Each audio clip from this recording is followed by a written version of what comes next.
you guys see they're making a Mr. Rogers movie? I did. I'm gonna see that the fucking day of. I'm so hype on that. Me too. Illumination is making a new How the Grinch Stole Christmas movie. Yeah, I saw that. Why? Because fucking Minions, dude. Wait, are How the the Minions Grinch stealing stole- Christmas? No, it's the Grinch. How the Grinch Stole Minions. What was the first one that they did? Sing. No, the first Dr. Seuss movie that Illumination. Did they do the lyrics? Horton Hears a Who?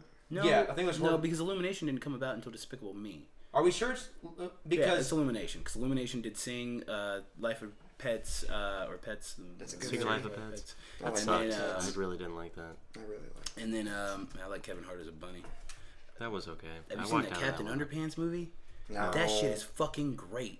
I don't know if it's nostalgia hitting me because I used to read the shit out of those books, but Same. man, that movie was fucking fantastic.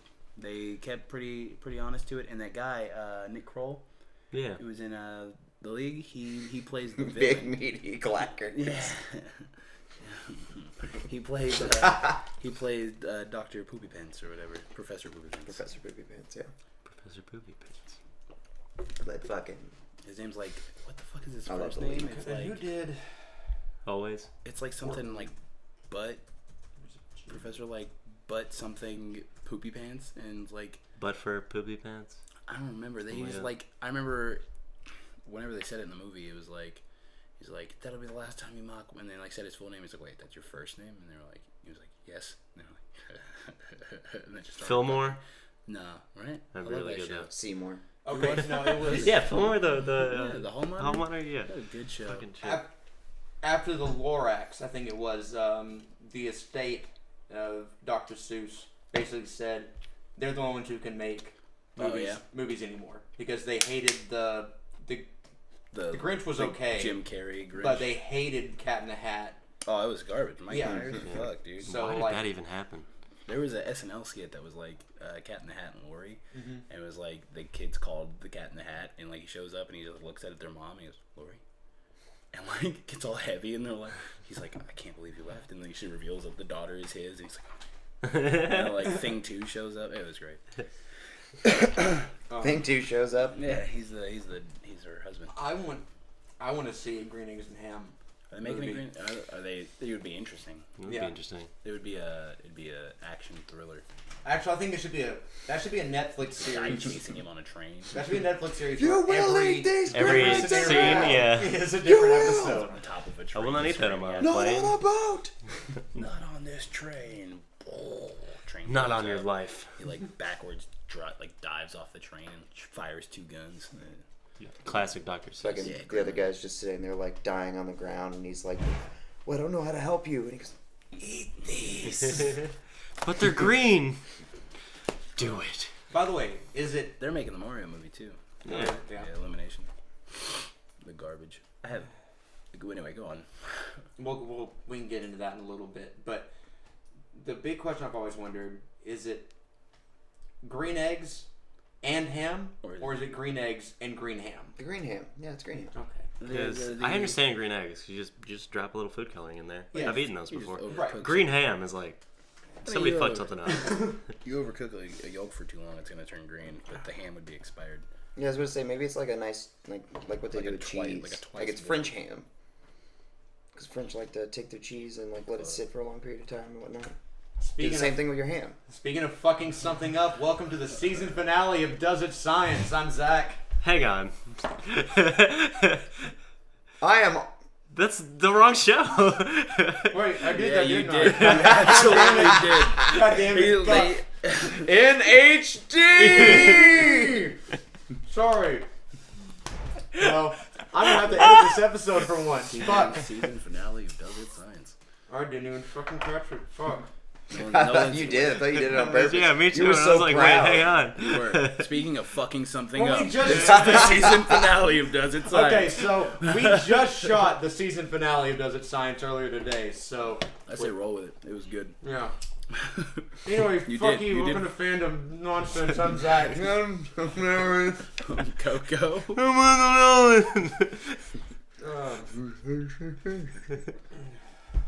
You okay? An old man with a spear underbite. You're talking about What is his name? It's It's something It's ridiculous. like Clarence T. Underbite. I don't know. no, that's Baron Underbite. Underbite. That's the guy who. He's in Family Guy. Yeah, he always Yeah. ruins everything. What the fuck was his name? Oh, whatever.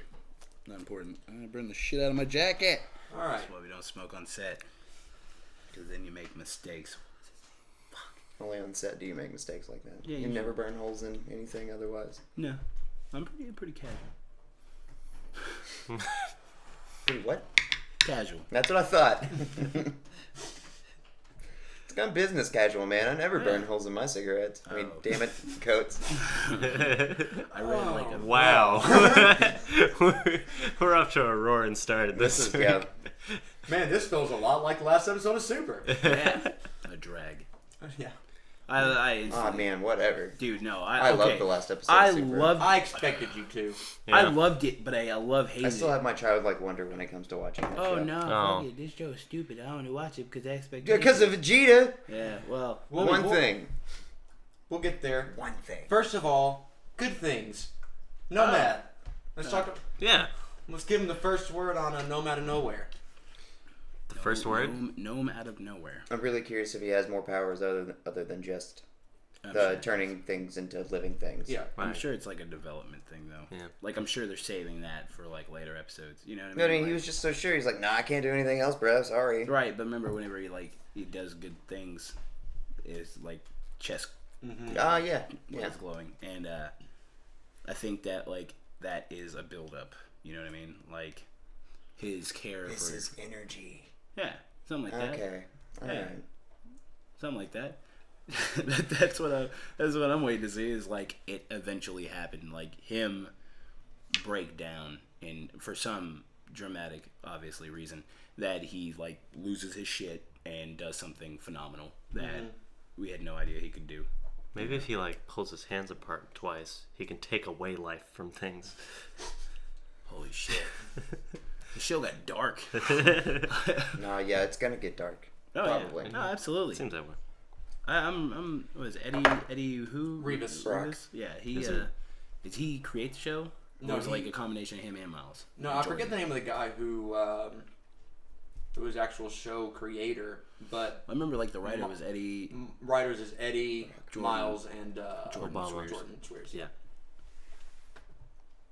It was a very interesting episode. It was slow rolling, but Good for world building. Though. Yeah. that was, absolutely. You know, like the whole deal. Yeah.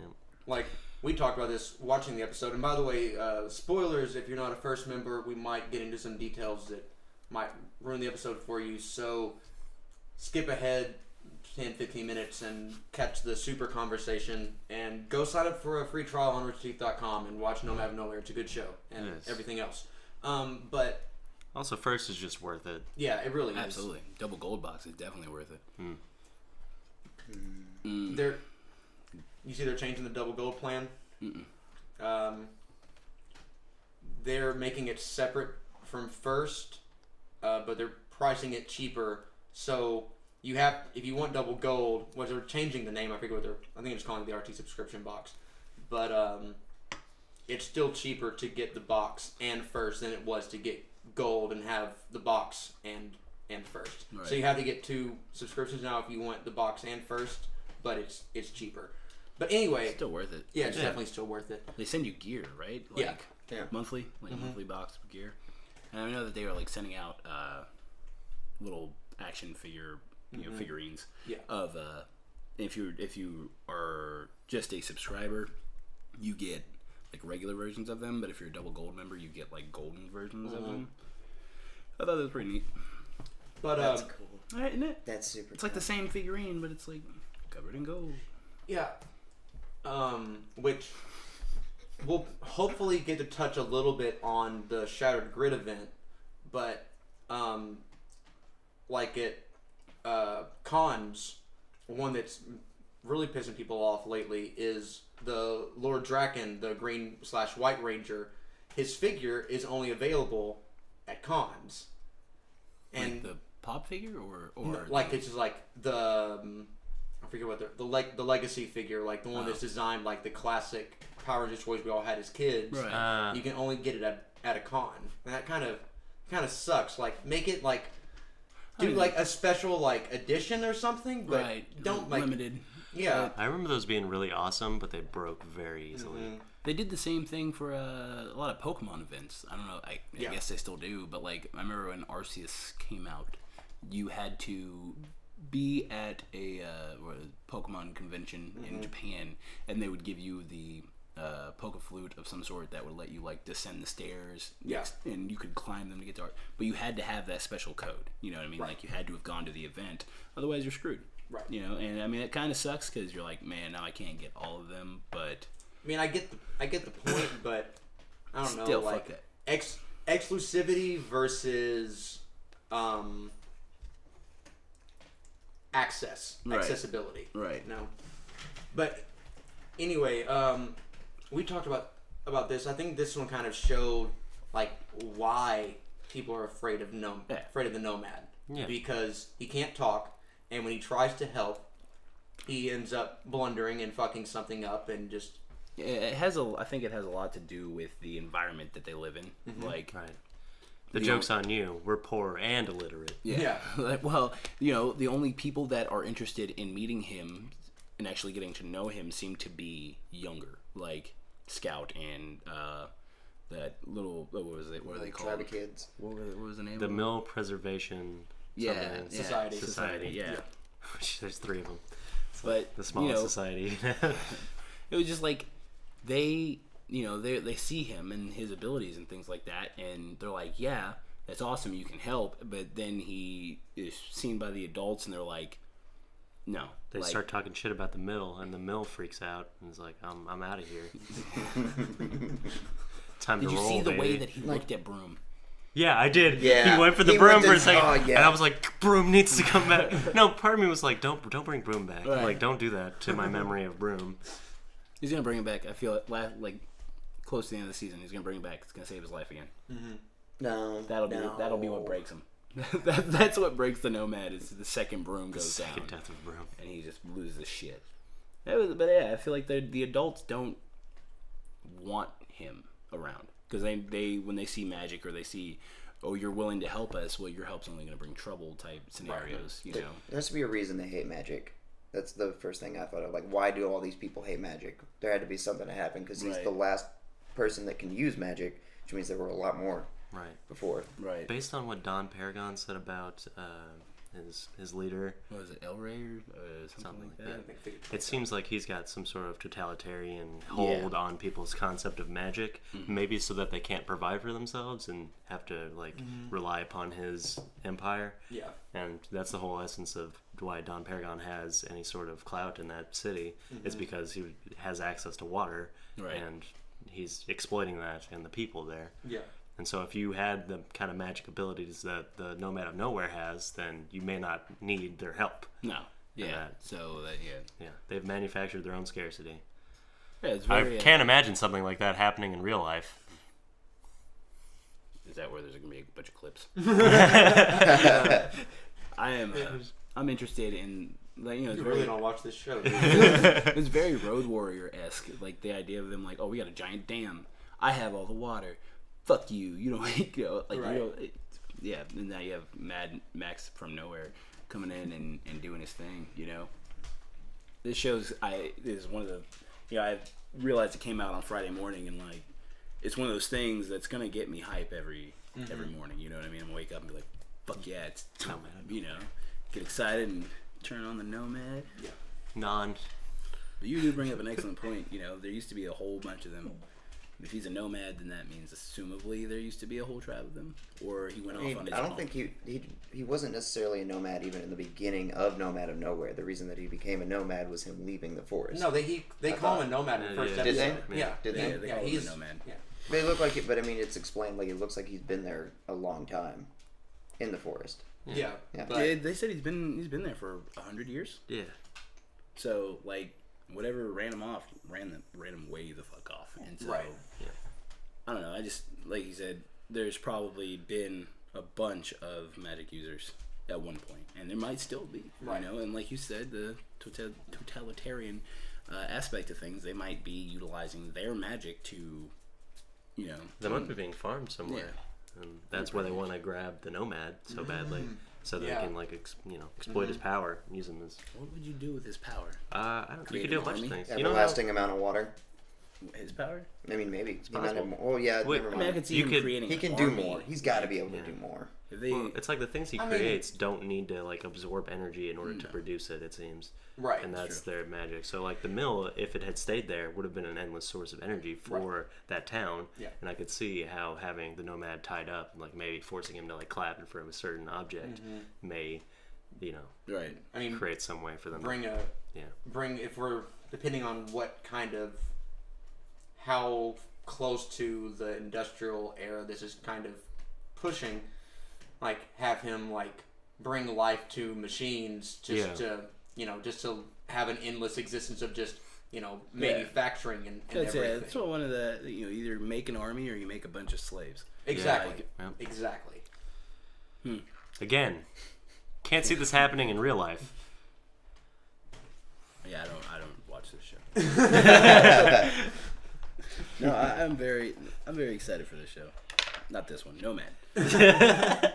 It's done nothing but provide me with entertainment. I think it'll probably be in the way that RWBY kind of reflects RVB, and the first few seasons are much more lighthearted and get you acquainted with the characters, and then it starts to open up. Yeah. I feel like this first season is going to be like Camp, in that it's a lot of fun, a lot of adventure, and then get to the end and get fucking hit hard. Right. That's exactly what my anticipation is too. Because I see it, I'm like, something is going to happen.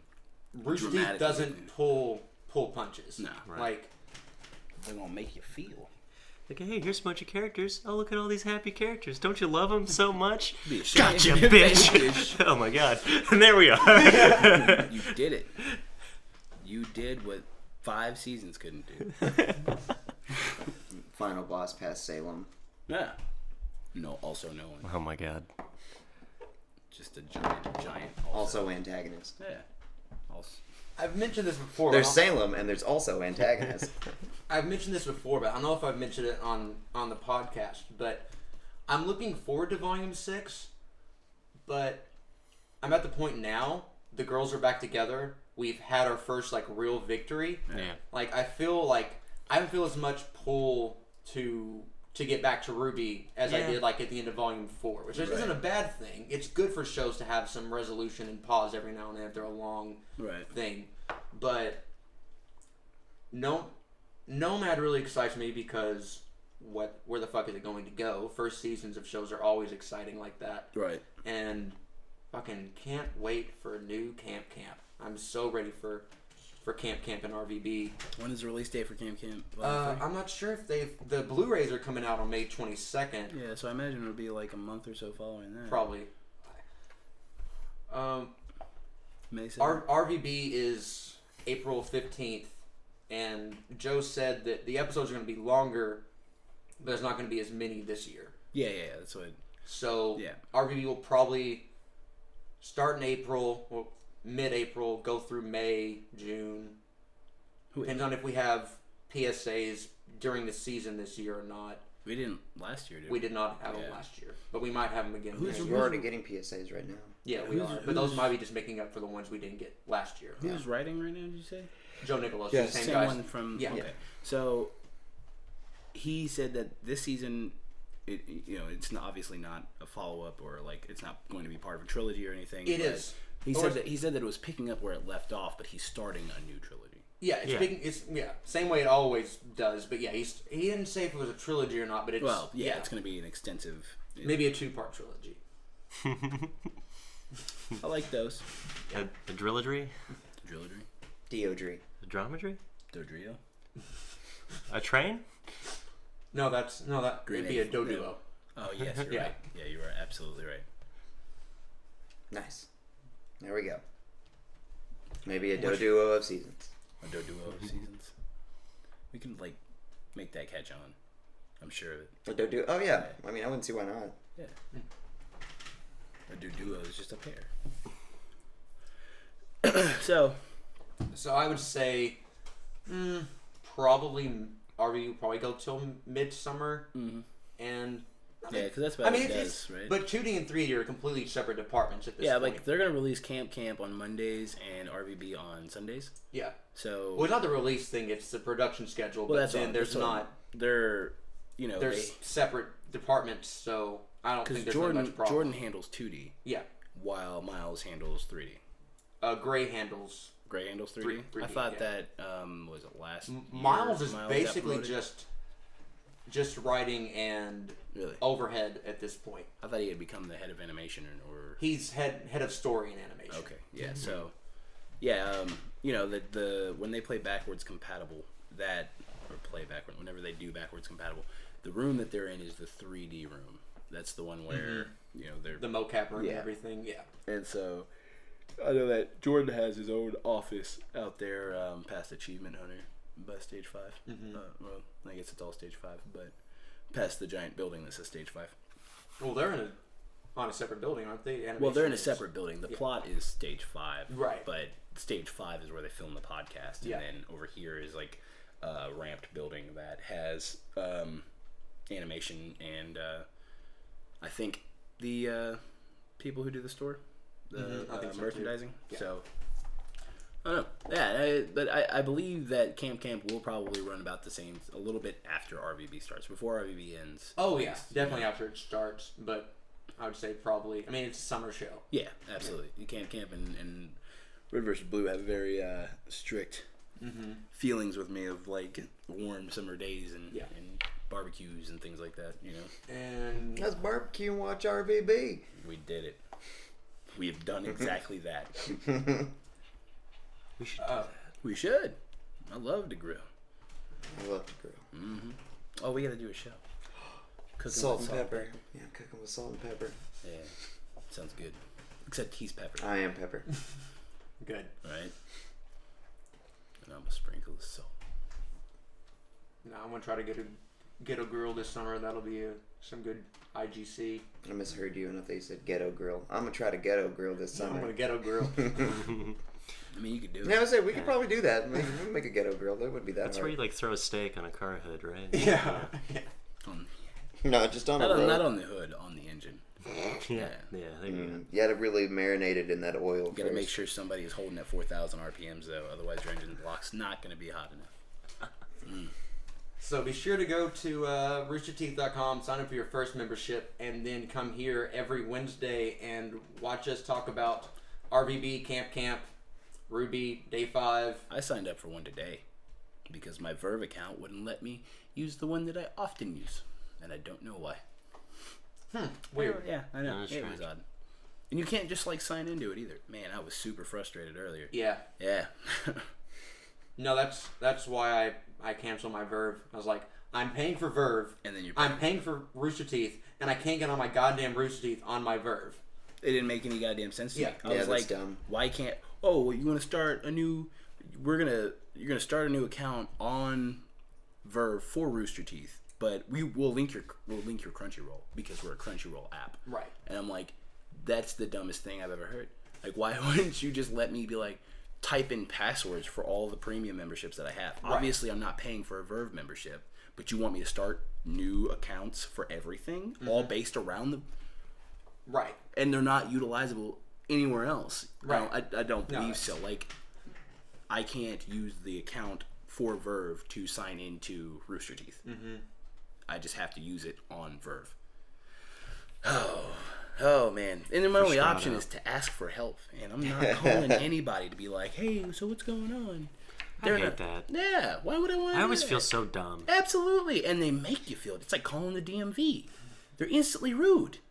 I'm sorry you're having a bad day, but don't take it out on me. Are they just perpetually having bad days at the DMV? Yes. I think they're obligated. Like, it's in their contract. Yeah. Damn. Man, the only reason I want Verve is because I want to watch Bravest Warriors. Oh, man, here. Hell yeah. Wait, really? I have, if you use the Verve account, it should be linked. I have Cartoon Hangover as one of my premium channels. And so I've watched all of the Bravest Warriors. There's a whole new season's come out that I haven't watched. Season 4, yeah. Yeah. It was interesting. They still haven't... Things are getting weirder and weirder. They are. And they still haven't... And I think that Catbug is done. as a character. The cat bug die? No, I think the little kid has grown up too much, and so like they just kind of like they've utilized the character model, but they haven't had him speak since like the first episode. He was, yeah. Oh, season 4. Yeah. Have you been watching season 4? Yeah, I watched all of season 4. Is it over? Mm-hmm. Well, as far as I know, yes. Right. No, yes. I might have only seen part of season 4 because I'm trying. Season 3, I didn't feel the magic from season 1 and 2. No, like season 1 and 2, like really fucking hooked me. Yeah, and I really loved those. Season 3 was kind of a chore to get through, honestly. Yeah, they were going heavy onto the like romantic plots, and which I mean that's all Bravest Warriors mostly. Which I like that. I like that. It's just maybe it was just without all the motifs of all the ridiculous shit happening. It's less interesting. And that's maybe. I guess I haven't watched. Look at him right there. He's I guess maybe I haven't watched. He's sipping on a juice box. I don't know. There was one episode where they had the tiny Chris, the robot Chris, and like they're all waking up. They all wake up and they're all like so creepy. They're all coming to and they're all like in the same room. Like, what happened? I don't know. She said, I don't know, man, but that felt like a wrench. And like Rollo's like, I definitely agree. That felt like a wrench. And then Chris comes in the room, but like the little robot Chris comes in. He's like, they were right. It was a wrench. And then hits them all again. And I was like, what the fuck, dude? Robo Chris. Yeah, like it was a solid season, but like you said, they like the romantics. I think they went to go reach for that emotion lord concept. They're trying to take that story and further. It feels like their A story is the emotional thing. Yeah, and like that's their A story, paradox. but they've like completely like I don't know. I want to say they've muddled it, but they also haven't. Because I mean, what he's doing this on his free time. What's his name? Dan Harmon. No, it's not Dan Harmon. It's the guy who did Chris Pendleton. Pendleton. PG Ward. No, Pendleton's right. Pendleton. Ward. Yeah, Pendleton Ward. Pendleton Ward. He PG Ward. Yeah, PG Quinnell is who I was thinking of. But used Ward as well. Right. No, it was like it feels. The first couple of seasons he didn't have the free time to really do it. Just something that he was doing like offhand. Right. He drew for Fairly Odd Parents too. Really? Yeah. Huh. And then like the girl that did the storyboarding for Adventure Time is the girl Rebecca Sugar. She did the music for Adventure Time. She did the music for Adventure Time, storyboarded Adventure Time, and then went on to create Steven Universe and does the music for Steven Universe too. Right. I think Puppy Cat or something like that. Puppy Cat. If she's not the main creator for that, she has something to do with it. I'm not actually sure. I haven't watched much of Bee and Puppy Cat. I have only seen. I really like the. I remember when I think it was like towards the end of season 1 or middle season 2, Bravest Warriors, when the original trailer for Bee and Puppy Cat came out. Yes. the pilot was fucking awesome. Yeah, the pilot. Yeah, that was fucking awesome. I never really got into the show that much. Yeah, me neither. I think it kind of had that issue of. Being kind of a political vehicle for whoever was writing it, because I remember feeling like, oh, they're really pushing their agenda here, and it's the same way I felt for. Like, that's not what I go to. I felt that way for part of Steven Universe. Yeah, like a lot of Steven Universe makes me feel that way, but I get the idea of like making it more acceptable. Like I'm not saying it's not accepted, but they're being ambiguous enough, though, and going for more of like an emotional... Yeah, like you feel for the characters more than you feel for their relationship as characters. Yeah. And like... And there's lots of lesbianism, That's the big one. Is like Rose and Pearl were like... Assumably Pearl was in love with Rose, but Rose did not reciprocate. Right. And so like it created like an emotional toll for her. And they have a song called The Dance... or The Song of Swords. Yeah. Where she's like teaching Steven how to fight. That song's and like awesome. At the end of it, like they're fighting and... Do it for What's her. her name? Yeah, do it for her. The Indian girl. Yeah, Stevani. Fuck. Oh man. Stephanie. Well, her name. Their fusion name is Stevani. Her name is Bonnie. But yeah. No, it's close. It's Isn't it it's something short. It's Bobby. Ani. Connie. Connie. Yeah, that's it. Yeah. So it's Steven and Connie, but Connie ends up like protecting. Or Steven comes in and protects Connie while she's like learning how to fight, and like Pearl gets pissed off and like doesn't understand why she won't let her, or why Steven won't let her fight, and like at the end of it she ends up yelling like, "Why won't you let me do this for you, Rose?" And like breaks down, and she's like, "Holy shit!" and like walks away from it, and like it really gives you that attachment to what their character roles were. Like, it may not have been a love type thing, but it may have been as an adult, I think we tend to assume that there's it some may have sort just of been romantic like an army tilt. type. Because they could have just been really close friends. She was her protector, mostly. It was her job to make sure Rose didn't get hurt, but Rose was so gung-ho that she was like, I don't need you, I want you by my side, I don't need you in front of me, type deal. Yeah. And, like, that bothered Pearl more than anything. So Pearl was projecting her feelings of failure onto Connie, saying that if we get in this situation again, you need to sacrifice yourself for Steven. Yeah, instead of... Steven is the same as Rose in that he wants to... Steven's like, fuck that, no, she's my partner, not my bodyguard. And so, I mean, like that's what I say is like the show's really adult good. Themes, but at the same time, it's very appeling to children. Absolutely, the show is Steven Universe. Steven Universe is a super good show. Nothing on Nickelodeon. Nothing on Nickelodeon. I mean, good. No, you're right. From time immemorial, good cartoons or even just good children's programming in general is. When it's done well, it's not made for kids. It's made for adults. The child inside of everybody. Yeah. It's universal. I feel like that's something that has happened more as we've grown, is that they have switched from it being like shows directed towards kids for colors and things like that to being, our older brothers or the young parents that didn't have anything entertaining to watch or anything like that and wanted something more for their child and like understands the reach that they have. And so like Pendleton Ward and then Seth MacFarlane used to do Cow and Chicken, Johnny Bravo, things like that, Dexter's Lab, all those shows when we were growing up. I don't know how many of you did it, but I played on Newgrounds when I was like 8 years old. Oh, same. You know what I mean? And there's a weird section of that site that there's a lot. Yeah. Welcome to being 13 years old. Like, Newgrounds is the place to be, man. And then you also get like Teen Titans hentai. It was fucking crazy. Damn, wow. Yeah, pretty much. Specific, real quick. No, but that's just something you'll never forget if you see sure. it. Oh, I know exactly. I'll never forget is the monster. There was a with Starfire. There was a parody and Raven of Never If I Only Had a Brain. Oh yeah, with If I Only Had a Dame. Oh my god, yes, someone else remembers that shit. I could tell you why my dick would be so red. Oh my god, terrible. And every minute, my corn cob always in it. Sing. If I only had a dame. Do you remember? I can't get that middle image out of my head. Yeah, honestly, the animation was really bad for that video. I remember too. It was like super shitty Flash. All of it was super shitty Flash. Like, and that Video Game Donkey. That's where he got his start. Was making shitty Flash videos on Newgrounds. And you know, Video Game Donkey is the reviewist. I remember Alien Hominid. Alien Hominid, yeah. Castle Crashers. Behemoth got its start on Newgrounds because of Alien Hominid, and then. I never thought we'd be talking about this. I know, right? Absolutely.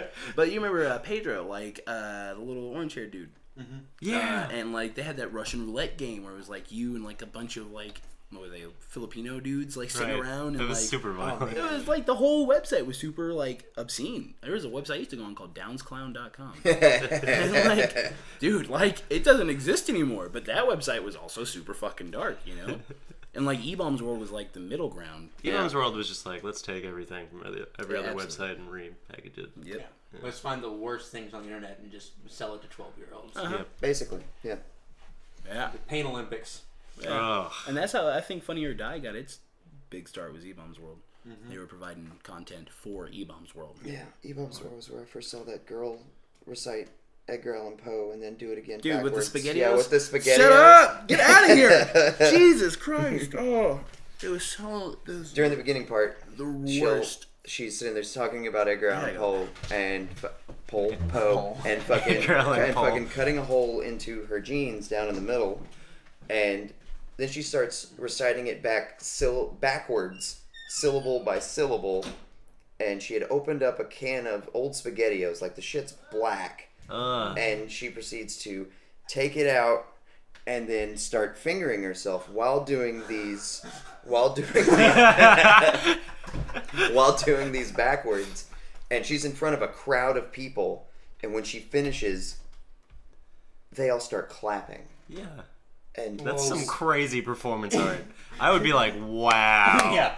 Holy shit. I don't know the fuck I just saw, but you do you, Yoko. Yeah. Basically. Fuck. Jackson Pollock all up in her pants. Yeah. Jesus. That is so gross. Yeah, that video is pretty awful. Alright, well, let's... Spaghetti-O face. Alright, so let's just take a drastic left turn out of that fucking fucksville. But... So, did everybody watch the Shattered Grid trailer that Ricky shared to the group? Yeah. Nope. Coco, did you watch it? Oh. That's fine. Sorry. Hey, we're good, buddy. Lizard. We're done talking about it, Falco. It's fine. Performance art is weird. Anyway, did I watch what? The Shattered Grid trailer. The Power Rangers trailer that Ricky shared. Oh, no, I did watch that. No, yeah, sorry. I didn't know Ricky had shared I remember Aaron shared the new Dragon Ball Super trailer, the movie trailer. That was before. That was like days ago. Yeah, mine was before that. Yeah. Yours was before that? It was before. Yeah, that was after the most recent video in the group. Yeah. Maybe. I don't know. That was pretty cool. Yeah, fucking. It seemed to capture that kind of 90s. It's I love the storyline for Draken. Mm-hmm. I really hope that they pull that off well. He wants to like destroy all the other Power Rangers. Yeah, that's basically it. I don't know the entire story, unfortunately. The only thing I've seen leaked so far, I think it's coming out like next week or this week actually, is I imagine it'll probably be the whole Saban era, because the Time Force Rangers are in it. They've leaked the panel of the Time Force Rangers with their Megazord, and the In Space Rangers were in the trailer. And I think there's some other ones as well. So it seems like it's going to be all of them coming together, like multi-universe, multi-timeline crossover. Which I wonder about, like the Zeo Rangers were for the most part the same as the Mighty Morphin Power Rangers. Like the Yellow Ranger, she traded out with somebody for some reason, but for the most part, like, it's Tommy, Adam, Rocky, Kat, who replaced Kimberly, and Billy. Rip Billy. Yeah, damn. Dude, wait, which one? The Blue Ranger. One. Yeah. Wait, he died? No. Oh shit. No, he. the Yellow Ranger died. Yeah, the Yellow Ranger died. Wait. Why are we saying Rip Billy? Yeah. Because he's gay and he was bullied on set, and that's why. Jason. Oh, right? Yeah. I thought he died. No. I knew that happened, but I thought he also had died. So that's why Billy stopped being a Power Ranger and then left the show. Did the Red Ranger go on to do gay porn too? Yeah, the original Red Ranger went on to do gay porn and used to pick on the Blue Ranger for being gay. Got to keep up appearances. Oh yeah, yeah, absolutely. That sounds like projecting to me. Yeah, it absolutely does. Yeah, it's. But like the Yellow Ranger was on her way to her best friend's. You know, I'm not gonna look that up. What, the Yellow Ranger or the no, I was gonna Jason gay porn? Yeah, Red Ranger gay porn. Actually, the first. I mean, I know his name, Austin St. John. I know my fucking Power Rangers. There's an episode of the Power Rangers where all the Red Rangers come together on the moon. Forever Red. Come together. I LimeWired that. Forever Red. What do you think popped up? a lot of gross stuff. Man, I tried to LimeWire Red versus Blue, and a lot of gross stuff come out. Anything on LimeWire is like 30% porn. Yeah, it's P2P, bro. Like, that was the only way to get your porn. Porn to porn. Yeah, porn to porn. That was the only way Space to get Ghost. porn back Porn then. to porn. I love Space Ghost. I love Brax. It's Brax. Brax. Yeah. But there's the other one. Brax is the one that got his own show, right? The Brax show. Yeah. Brax. That's his name. Yeah, Brax. What was his name? The goddamn. The bug. It was a cricket. I can't remember what it. It was started with a Z. I could not remember that. Oh man, what was his name? Zorak. Thank you. Yeah. Yeah. Hey, Brad, what are you doing? Such a creepy guy. No, yeah. The silence in that show is just that. It's definitely. And I think that's probably the biggest thing that would stop them from doing some kind of live action thing with this is the fact that the Yellow Ranger is dead, so they can't use the original they had the cast. They had the... Because that fucking dragon costume looks so fucking good. Didn't they they did. Ivan Ooze, they had in the second season... the different the yellow original and different black, right? In the second season, Jason, Zaq, and Trini, red, black, and yellow, respectively, left the show because of contract disputes. Sounds like wasn't a union show. They weren't making enough money, and so they brought in new people. But if you want like Rita era Power Rangers, then it's Zaq, Jason, Trini, Billy, Kimberly, and First Tommy. off, you have to shoot for like maybe an hour a day for a Power Rangers episode. I don't know why you're expecting too much money, but like, man, I don't think that's all you got to do is like hang out at school or then hang out in the cafe. Well, there's a lot more that goes into it. I mean, into film. Yeah. I'm sure. Like they did a lot of vocal work. Oh yeah, I guess they weren't necessarily in the. No, that was all Japanese. Scenes, Not all of it. There's some the White Ranger redos, right? Well, no, there's their some initial transforms. You can in the first season you can really tell because especially once you get like the Green Ranger, because like the Green Ranger Sentai costume got fucked up in transport, so they had that shitty fucking shield that they made in the American version. So you can tell like when a fight is done in American, and when you get to the second and third season, that's a lot of cross stitching because they weren't using the suits that the Sentai were using. They were just taking the Zords, so they had to shoot American footage with the suits fighting and splice that in with the Japanese footage. Right. And like going back and watching the initial starts, right? Like whether they were like the putties were around the cafe or whatever. Yeah. And then they go into Oh my god. Watching it now, going back and been watching the like key moments, it's really interesting to see like how clear. It always like struck me as a kid, like why do certain shots look so like washed out and shit? But it's like because they're from so many years ago. They're contemporary. It's just Are they? Yeah. Huh. The footage just looks different. Like Zhu Ranger, the one that MMPR was based off of, or MMPR season 1 was like the year before that. Like it's just a dramatically different film grain, kind of video or whatever. I don't listen to NPR. Well, I think it's also like the forced perspective thing. Like it's people in suits with fake sets and everything. You know. You know what I love? That Shattered Dimensions trailer looked a lot like the dark Power Ranger story that I talked about, where the Green Ranger is. It's a part of that story. Yeah. Yeah. Okay. It's a comic event. Is it? Okay, cool. Because that was like a super dark storyline. It's a really good story. In that storyline, he kills everybody in our dimension except for Blue and Black. In his dimension, except in his dimension, he kills everybody except for Blue and Black, I believe. It may not even Blue died. Yeah, so Yellow. I think it's Yellow and Black. Yeah, Yellow and Black. They work for him. And so, and then like, I don't know. That was a really awesome story. The whole two oh man, holy shit, Zordons. The two Zordons talking to each other. The tiger. Saga. I guess dragon. No, it was a tiger. Yeah, it was a tiger sword. Oh yeah, because you recognize what was going on. Yeah. And then there's a Power Rangers homebrew RPG series called Hyperforce that's on YouTube every week. That actually I think he's the Yellow Ranger, if I remember right, either yellow or blue. David Frank. God damn it. Not Jason Narvi. Jason David Frank. No, Jason David Frank has been on it as Tommy. Actually, he was on it as Draken. Was he? Oh man. Sometimes you just Paul Schreier. There we go. That's who it is. Bulk. Oh wow. Is the Yellow Ranger? Huh. That's odd. That's so cool. He Jason David Frank. Bulk and Skull are the heart of that show. Right. They remind me a lot of like a shitty Roger from Doug. You remember Roger?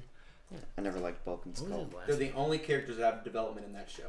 Yeah, they do. Yeah, absolutely. Especially into the movie. Mm-hmm. Yeah.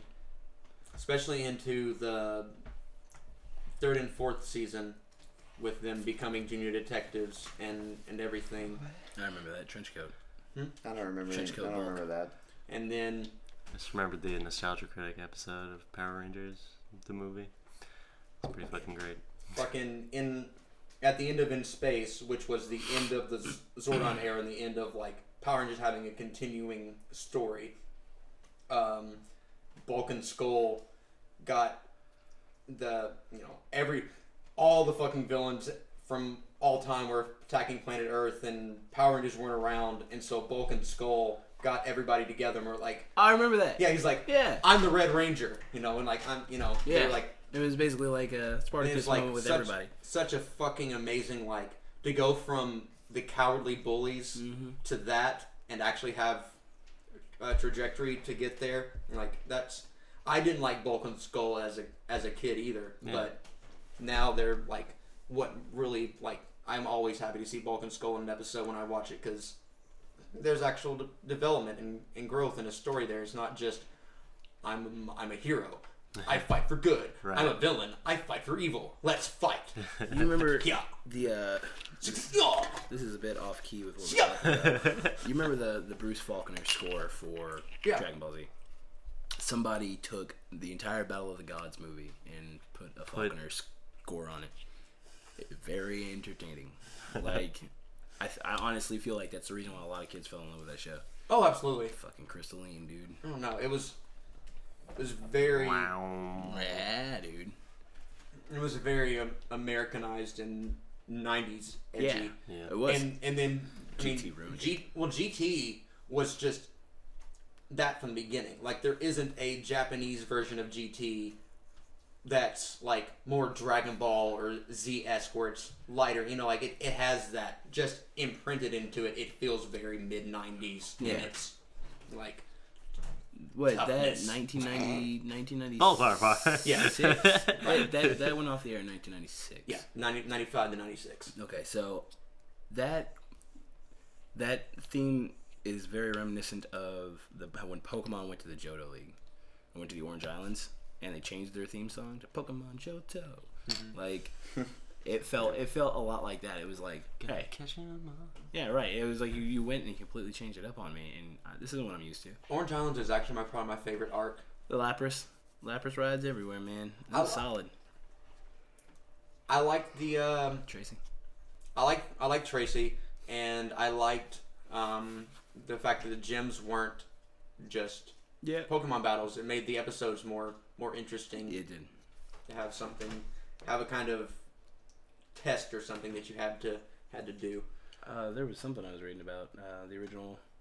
There's a Pokemon manga where Zarkum, is that his name? Zarkum, the black dragon from Black and White.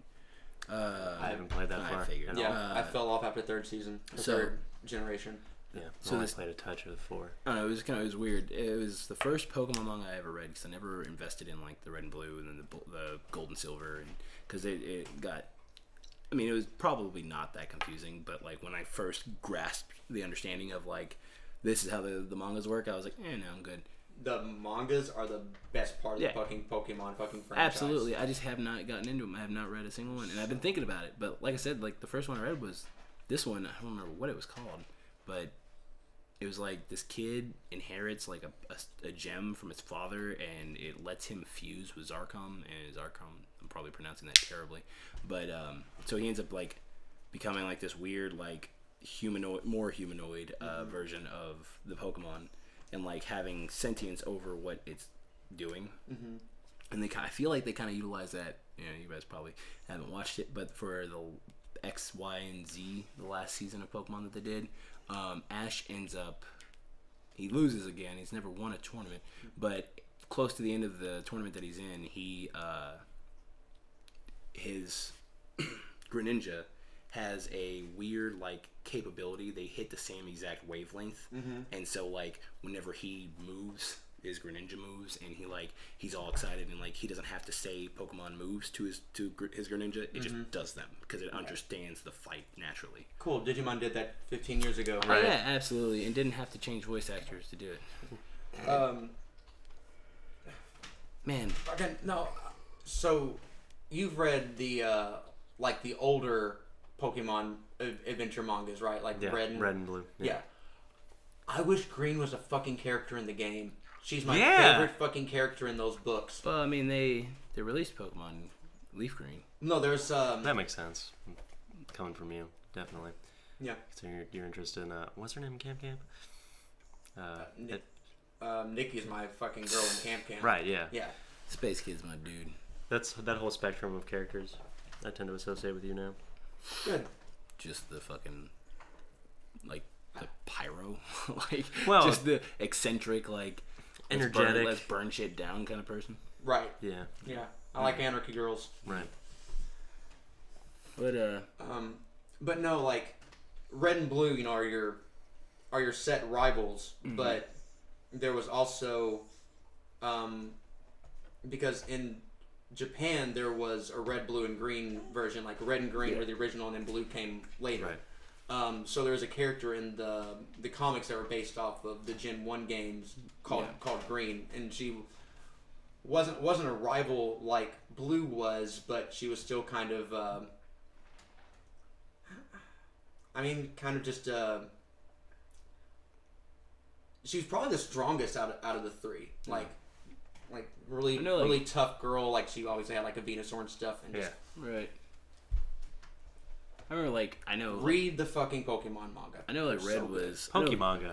I know Red storyline, and I know how he ends up going up to Mount Silver and leaving his Charizard, and then ends up having Gold as a son while he becomes the gym leader for Viridian. Yeah. And that's about it. That's about all I know. That's about as far as I've gotten. They released that Pokemon show where Pokemon Origins. No. The other one. Was it Origins? Was the one where they do like it's Origins. Red storyline, right? Yeah. Okay, so there's another one that they did. Pokemon did it for like the 20th anniversary of. But it's the game storyline, not the manga. Just to clarify. Yes, right. It is the game storyline, and it's showing like them going to arrest Giovanni, and like Arcanine like melts the gym wall while like Giovanni's like packing his shit and getting out, and like the police are raiding him and everything else, and then it showed the fight between what is it, the term for it? I don't remember their names, but Team Rocket? No, the giant water legendary and Groudon and I know what you're talking about. Fuck. The bird? No, it's a giant whale. Oh. It's a big ass. Oh, the whale. one that can have sex with that super tiny Pokemon? Maybe. What are you quoting, a Dorkly thing? No, that's Is it Wailord? No, not Wailord. No, it's not. It's a blue Kyogre. Yeah. Oh, okay, that's Groudon, not the one I was talking about. Groudon, yeah, you're thinking about Whaler. Yeah.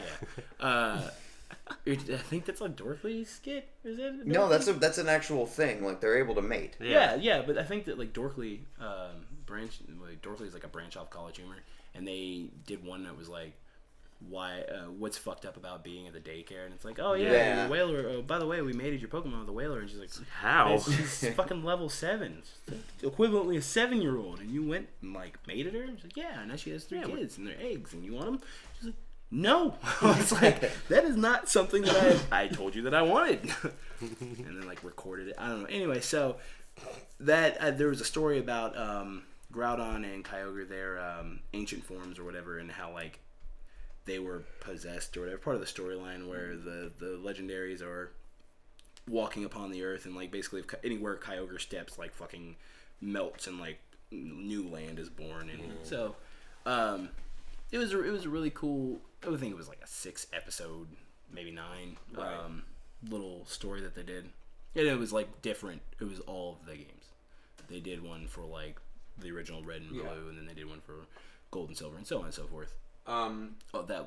There's a lot of, especially for the first few games, like up to GBA. There's a lot of ROM hacks. I've played one that's like completely redesigned to be Pokemon Season 1. Yeah, I've seen that. And then there was one that was the zombie one. The zombie one's good. Yeah. There's one where you play as Team Rocket. Yep. There's one called Pokemon Brown. And that was the one that I had downloaded probably when I was 16. And it was, your only starter choice is Bidoof. So, like, you get a Bidoof, and then, like, you're able to buy buy infinite Master Balls instead of having to teach your Pokemon how to use Surf. You can buy a fucking you can buy a kayak. You can buy a hang glider instead of having to learn fly and everything else. Which makes no sense. Yeah, to but just like take off from the ground in a hang glider and just start flying. Right. You just climb something really tall, Mount Silver, right? I've also played one. I'd actually like to play it again. That was Moon. Based off of the. That was redone like the comics. That was a lot of fun. I like the ROM hacks. Colin's been talking to me a lot about him. That's at Colin Crocodile on Twitter. Message me that again, and I will come to California and punch you in the nards. Right in the nards. Anyway, speaking in and punched in the nards. Oh, it's man, time, dude. No, dude, fuck. Oh, okay, can we start like gently, like? Where do you want to start? Like the I new want to super check the trailer camera first because it beeped a minute ago. You beeped. Was that? I thought that was the heater.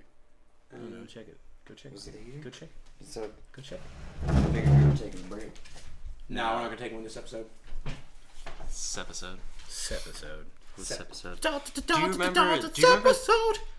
While we're here, do you remember the glitch in blue and red versions? Which one? The infinite or infinite items. Yeah. Make your Pokemon hold an item, put them inside of the or save while your Pokemon's holding the item, put them inside of the computer. No, you couldn't hold items in the first. Oh no. You'd have to throw a Master Ball. Oh, I'm thinking of Gold and Silver. Yeah. You'd go around the separate island. I can't remember one. Talking about the one that like is the exit from the mountain. No. Okay, it's on that water portion. Like you loop around that island enough times, and eventually you get that random encounter with the glitchy missing number. Yeah, missing no. See, I never did any glitches in Red and Blue, but like I sure as hell exploited that was the classic one. The infinite items glitch, which right. That was before I understood that like rare candies don't boost stats; they only boost levels. Yeah, right. Which was so garbage, dude. It's like here, I have a level 100, whatever. Still get your ass whooped. It's garbage. Yeah, still get your ass whooped. Yeah. No, but I wanted to start off gentle and like talk about Super, as in like the movie. You know, I don't know. Whenever you showed me the trailer, I was like, it doesn't look real. Right? Yeah. It does not look real, but like. They were like, nope, that's real. It's like a simpler, like more towards Dragon Ball-esque kind of look. That's what I said. Yeah. It was closer to hand drawn. It's way, yes, and it's like all penciled by Akira Toriyama, written and directed. I know. Yeah, yeah, and so like he had every bit of detail to do with this new movie, which is really awesome. I just don't because it feels so detached and like it's just like. Okay, well, it seems Dragon Ball makes me money, so sure, make fucking Dragon Ball. But you need stories from me? Sure, here you go. Here's some characters. Fuck you, go do it. But with Akira doing it, it means that it is canon, right? Yeah. I mean, assumably. That, the aspect of, like, who that new Saiyan is confuses the shit out of me. I hope it's Yamoshi. If it's contemporary with Goku, though, it's kind of confusing. It is. It is very much so. Because that's what, like, okay, so, like, anytime that they showed Yamoshi in Super, he looked a lot like Vegeta, like a tailed Vegeta, kind of slender and whatever. And his soul was like traveling infinitely until he was able to fuse with Goku, or whoever was gonna do it. But the character that they have, he has like yellow eyes. He had like beady yellow eyes, which is weird, and then he has natural black hair, but he has the green aura. And so like the two theories that I have heard that like are remotely accurate would be the king of planet Sadal, but that's doubtful because they're good people.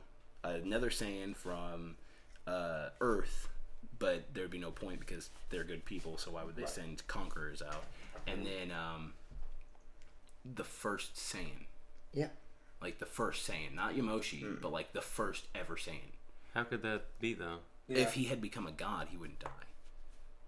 Because the first Saiyan, so assumably, he was just like a mortal, and then but like planted his seed, like or was a god. Was a god Saiyan? Well, because the Super Saiyan God has been very. What I'm stumbling on is the concept of a first Saiyan. Yeah, that's how do you the idea? You know, the first Saiyan ideally was before Planet Plant. Well, we had a Planet Sadal too. Right, and that's what I'm saying is that it would be the Planet Sadal originator. And the Saiyans weren't a race; they were just a tribe of people like that. So. But that's only because he shares his attire is similar to that of the tribe like Saiyans. The cave, fur. Yeah. And so which they didn't get the armor and stuff until Frieza. They stayed pretty primitive for a very long time, even when they moved to Planet. Right. Yeah. Right. So they didn't have much reason to... I guess the idea is that he wasn't the first Super Saiyan. He was just the first Saiyan. There was a god, and this god was a Saiyan of sorts, and he planted his seed with assumably a truffle, and this truffle would end up becoming or giving birth to the first Saiyan. No, the Tuffles came later. I thought the Saiyans the Tuffles came first. No, the Tuffles were on Planet Plant. Okay. I thought they were on the same planet as Sadal, and then the Saiyans destroyed Planet Sadal, and so they had to flee and go to Planet Plant. They flee to Planet Plant, and that's where the Tuffles are. And the Tuffles had the technology and everything, but then fucking the moon and killed all the Tuffles, and then I did not think that was Planet Plant. I thought that was Planet Sadal. No. But so the idea there is that it might be the original Saiyan god, not like the Super Saiyan god, but just the original Saiyan, right. Which would make sense with, I don't know, it kind of makes sense that it would be Yamoshi because he's got the legendary Super Saiyan aura. Mm-hmm. Yeah. But it doesn't make sense to have him, unless, of course, Goku wished that he could meet him. Right. Or, I think the theorist said, if he wished to meet him or he stepped inside that pendulum room that Krillin and Yamcha and Tien fought the Saiyans in. I mean, I'm trying to think. Which would be a nice throwback. It absolutely would, dude. It so would. I mean, what if he was still alive, Yamoshi, and he came to visit Goku? There's no way that he's still alive. Why? Because he died. But he's a god. Huh? But he's a god. No, he was a Super Saiyan. He was the original Super Saiyan. He was the only empathetic Super Saiyan. Oh, yeah, dude. Well, I guess the story of the first Super Saiyan that went god, then.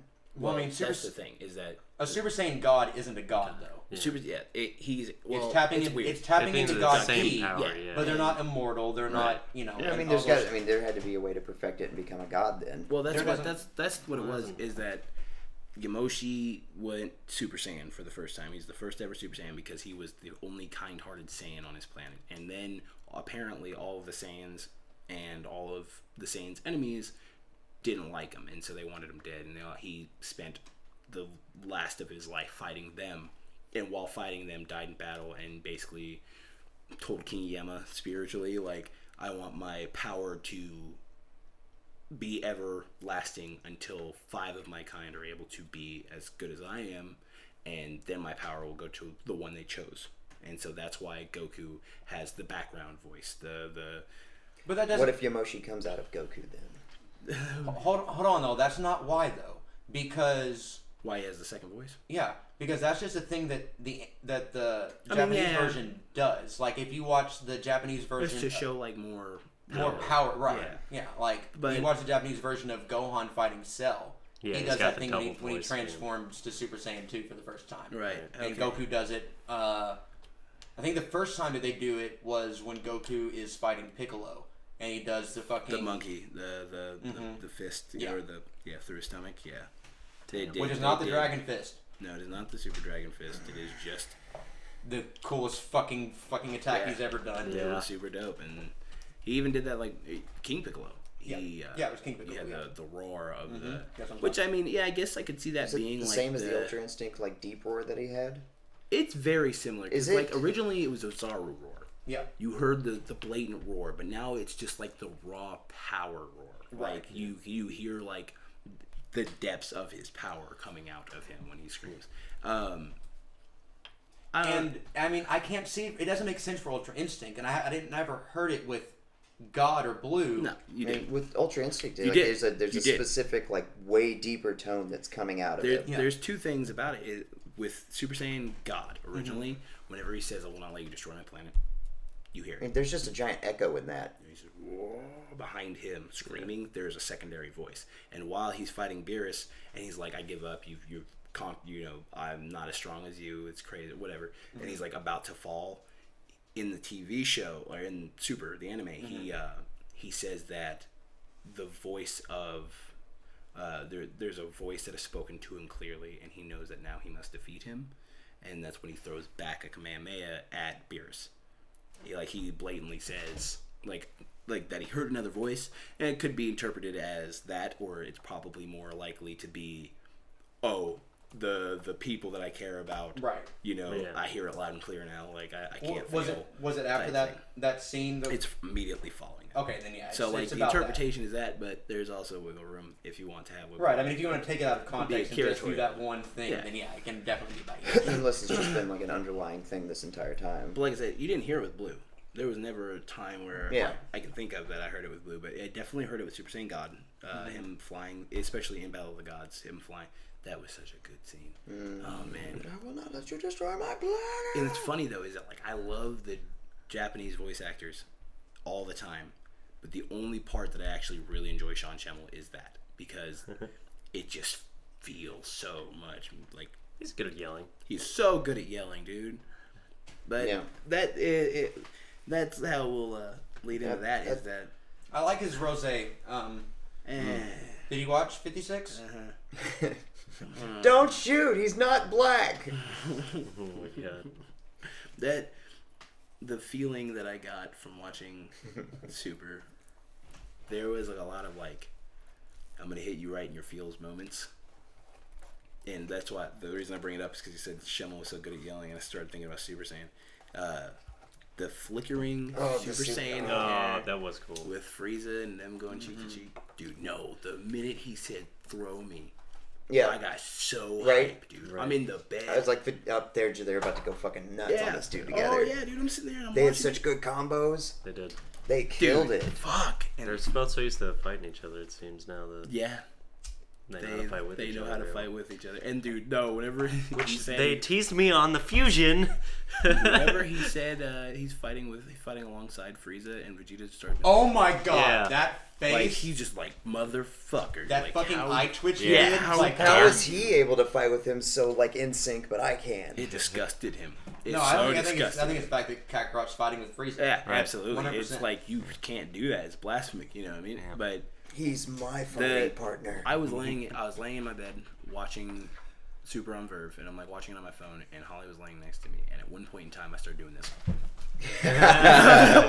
Because he said throw me, and I was like, shit, and he's about to get hype, and he did it. He said understood and hit the fucking wall, and I was like, damn, and he threw him. He chucked him. And he did the fucking the little ball burst thing that he does. He does in Fighters. Yeah, and I was like, oh my god, everything was so awesome until they ruined the whole series. None of it mattered. Yep. Took a big wedge. Yeah. First of all, 17 is dead to me. He's been dead to me since he died.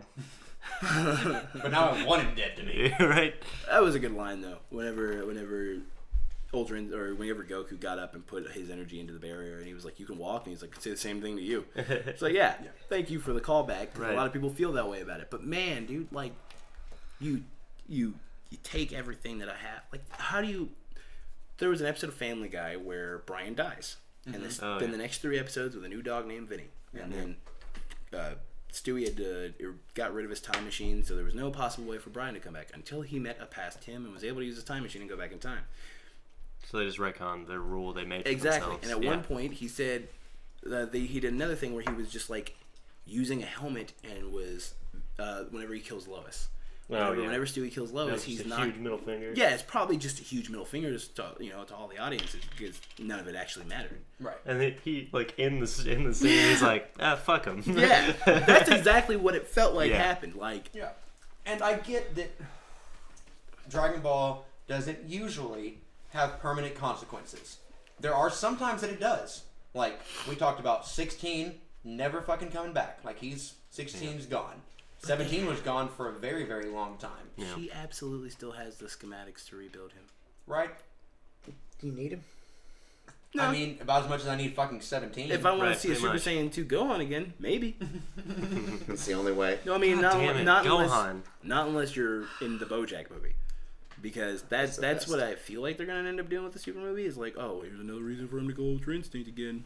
You know what I mean? But I know that if it's canon, but like in the BoJack movie, BoJack's about to like fucking like rape Gohan, and he's like holding him, and then Goku's like, I gotta go save my son, and then King Kai's like, no, you're dead, you can't go, and he was like fucking instant transmission out of death and became fucking tangible enough to punch BoJack in the face, dropped his son off a building, caught him, and then was like, Gohan, the world needs you, you gotta unleash your secret power, man. And then he was like, boom, Super Saiyan 2, like, and wearing the fucking turtle hermit gi, which is nice. But yeah, I like that. Yeah, Super Saiyan Teen Gohan with the turtle hermit gi is fire, dude. Yeah, it's like the dopest of characters ever looked in Dragon Ball Z, next to Goku wearing the green gi. I would say Gohan's best look is still the purple gi. Really? Pickle gi. Yeah. I mean, it looks. That's good. what I always put him in. It's just like Super Saiyan 2 Gohan wearing, like, with the short hair, wearing the turtle hermit gi is like a nice little. Yeah. You know, I don't know. It feels nice to me because I want to see Super Saiyan 2 Gohan with the fucking mullet. Like fucking dude, gross. Gross. I didn't even like. That's why they wouldn't let him go Super Saiyan. Party in the back, baby. Yeah, that's what. Oh, dude. Oh, God, you just reminded me of something really terrible. Yeah. I know exactly what you're talking about. I shared it. Oh no. You did. I did. Oh yeah, you did. No. So they wouldn't let him go Super Saiyan in the hyperbolic time chamber because they're like, no, we can't have a Super Saiyan Raditz. Get him. He went Super Saiyan in the hyperbolic time chamber. He did for like Super 2 seconds. Yeah. But not before they cut his hair. Like, his hair started going gold, and then he was like, I can't do it. And then he's like, oh, come on, let's go eat. And then he gets a haircut, and he looks like a fresh new fade, and he's, like, ready to go. And then he's Super Saiyan fighting Goku, you know? Yeah. Oh, man. I remember the first time that episode came on, I was 8 and a half or 9 years old, and I told my brother about that episode, and I told him that Goku had Gohan doing it. He told him that he needed him to do 10 Kamehameha waves as part of his training. And my brother was like, Gohan can't do the Kamehameha wave. And I was like... and he was like, no, and walked away, and I've never forgotten that. I don't know, it's something that... I can do the Kamehameha wave. Right. Yeah, Jesus. Exactly. Everybody can. Yeah. Krillin can do it. Yamcha. Kuririn. That's not his thing, though. Well, it is whenever he's an adult. Who? Gohan. Oh, I mean, yeah, I guess he still does Masenko. Yeah, yeah. Yeah, he does Masenko. But, I mean, like, Goku, all of the moves that Goku has. I see Trunks do the Masenko more than I do fucking Gohan. Absolutely. Yeah, definitely. Which is fucking cool. Yeah. It's super fucking cool. Yeah, it is. That he passed that on. But, I mean, it's the only teacher he had. Yeah. No, I mean, it is. But, I don't know. It's just, I actually completely lost my point. Gohan in adult form doing... Super Saiyan, we're doing the Kamehameha is super dope, but like Goku doing the Kamehameha, doing anything other than the Kamehameha is like a cop out for some reason. I just feel like you shouldn't do that. Like he can't do the solar flare. He can't do. Goku can't. No, he can, he can't. Like right? No. Like he's. What any are you other, saying though? Well, like all of the moves that Goku has, he has taken from everybody. Oh yeah. Right. Yeah. And it's bullshit because the only move that should be his is the move that he learned from his teacher, not move that he's just like Bardocked from everybody. I don't like it. I just don't like it. He just can go and be like, I like that. Well, that's the essence of his savant nature, though. I know it is. Just don't like it. Oh, I thought it was the fact that he's just like super strong and it's just everything. Goku's just Goku is everybody calls it like the most basic shonen or the most basic anime because it's like prime shonen. Anything that you can put into a shonen anime, it's in there. Simpsons did it. It doesn't matter. Super feels more that than Z though. Like Super feels more like let's hit our marks of a shonen as opposed to being a show that just happens to be a shonen like Dragon Ball and Z did. Yeah. One Piece was an excellent shonen because of the way they divvied up the character weight.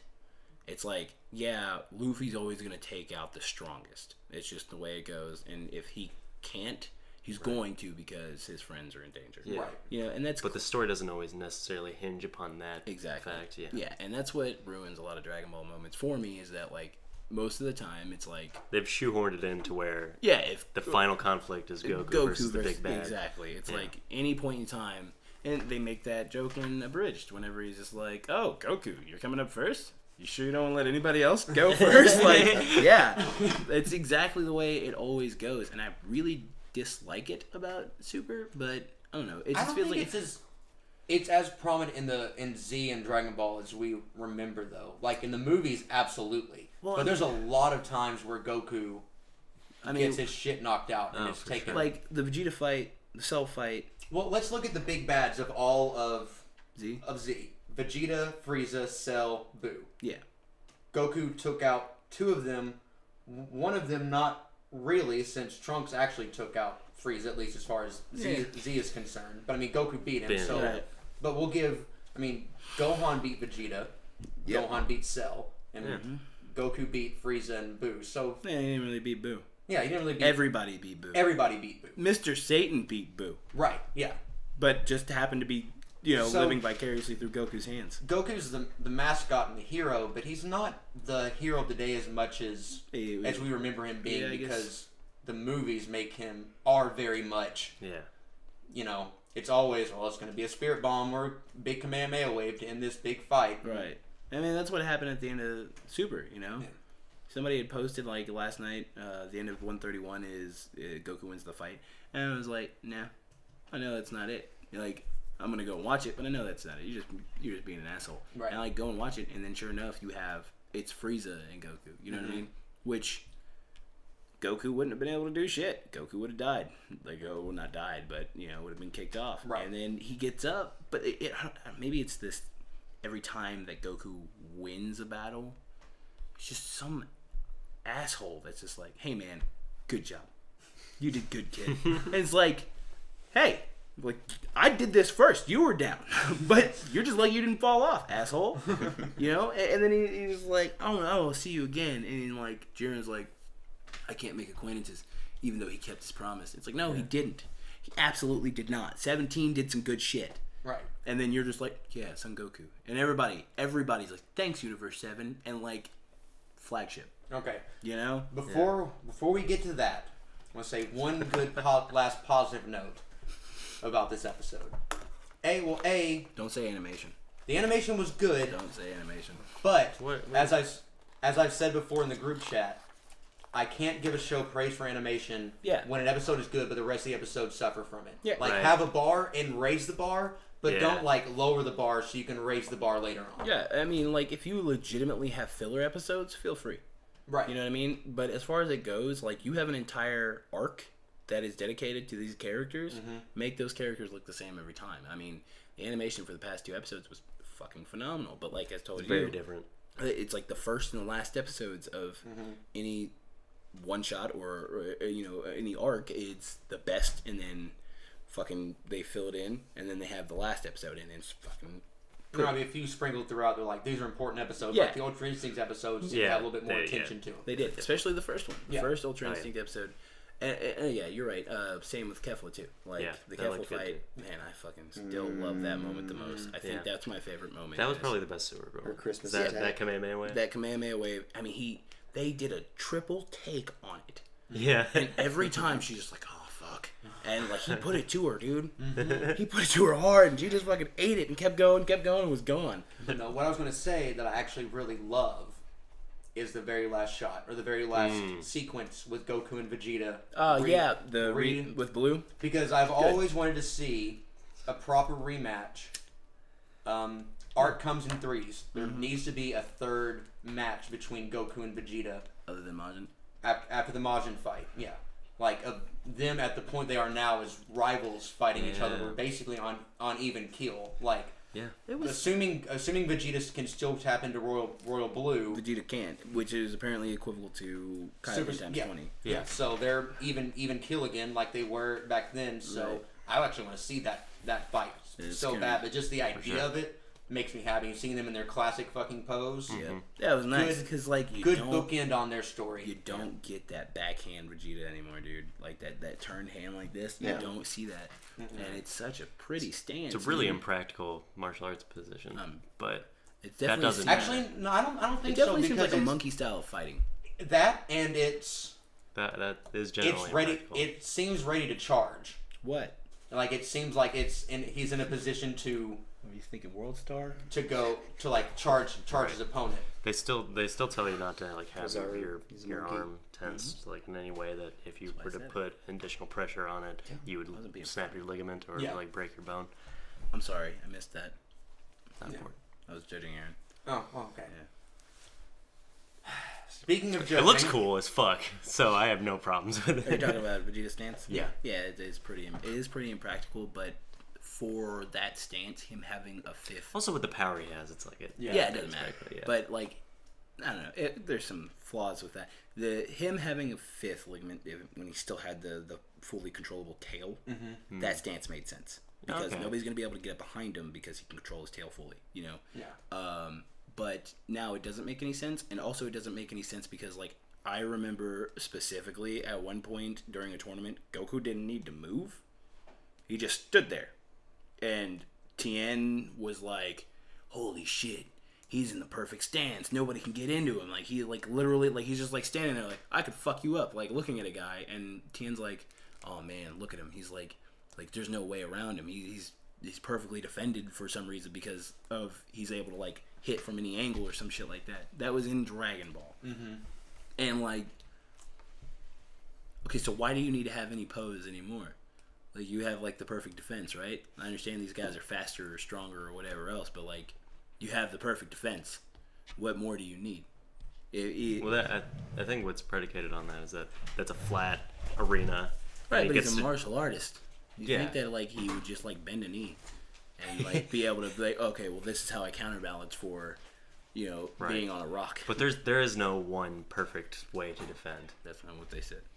That's not what they told me. In that specific situation, there is a perfect way to defend, but that isn't the one perfect way to defend in all of martial arts. Yeah, because like imagine if you were just like standing on an incline, like you couldn't do the same position. High ground. Right. Yeah. No, I mean like just in general, like even if you were below him or like any like you'd have to affect your position based on where your opponent is standing. Yes, absolutely. And I mean you were correct or absolutely right. Standing face to face. Yeah, his opponent's not going to have any way in if he is essentially perfect stanced out. Yeah. Because, like, at that point, it felt like they were... I don't know how to explain it. It's like they weren't sensing the energy, but they were sensing the actual, like... I want to say ki, but, like, just, like, this, like the actual chakra of the idea. Like, there's no... even flow that you can do to like, and they're like thinking like 10 steps ahead about the fight, and that's like the only time they like talk about it. You know what I mean? Like you talk about it there, and then like, all right, well let's go fight Raditz, and like they're not on an incline, they're in a field, which obviously is different, but Goku instantly gets into this, and that's I guess an attack position, ready to go at Raditz, but defense wise, I can't think of another.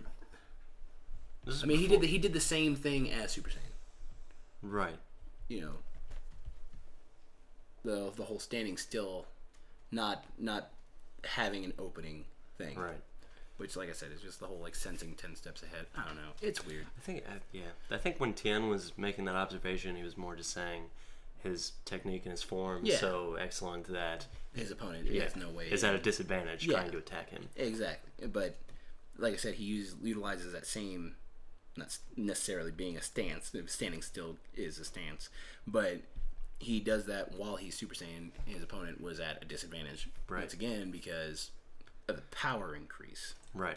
Speaking of Goku versus Tien, I still more than ever maintain that this arc would have been better as a bracket style tournament as opposed to. Dude, absolutely, that would have been like the fucking perfect throwback, dude. Like even it lasted a lot longer. Yes, absolutely. We would have gone at least. Well, not necessarily. We would have gone at least 150 because that's maybe 2 episodes per fight, and then when you get to the Jiren fight, you have at least. Some of them weren't though. If you look back at Dragon Ball, some episodes you could get a few episodes in a fight if you're dealing with side characters and new characters, and actually see them fight and see it from our character's perspective in the stands and be able to focus. Even like if you had teams, you could even have like 2-on-2 or 4, even like universe versus universe, and like just go at it like that, but just have everybody just thrown in the ring and they're all fucking going after Universe 7 I think it had a lot to do with PUBG.